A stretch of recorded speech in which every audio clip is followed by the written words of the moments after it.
Welcome to FirstWord Pharma's news roundup for March the 20th, brought to you today by Senior Editor Matt Dennis.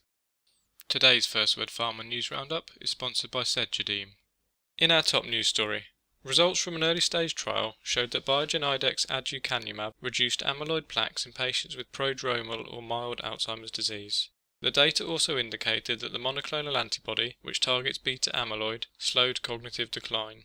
Also featured, a US District Court judge rejected Amgen's request for a preliminary injunction blocking Novartis from launching the Neupogen biosimilar Zarxio. Zarxio was cleared by the FDA earlier this month, marking the first approval of a biosimilar in the US. In other news, an FDA advisory panel voted 16-4 recommending approval of GlaxoSmithKline and Theravance's Breo Ellipta for the treatment of asthma in adults. Meanwhile, the panel determined in an 18-2 vote that the data provided did not support the approval of the therapy for use in children aged 12 to 17.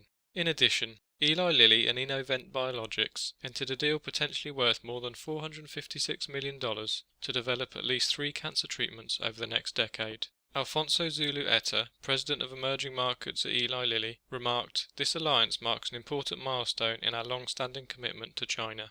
And finally, according to sources, Merck KGaA will promote Deputy Chief Executive Stefan Oschmann to the role of CEO next year, replacing Carl Ludwig Klee. The People suggested that Oschmann would take on the role after the company's annual shareholder meeting in April 2016 or in September next year at the latest.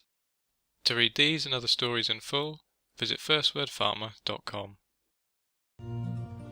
Take a look at us now, the new mobile intelligence. Performing better together.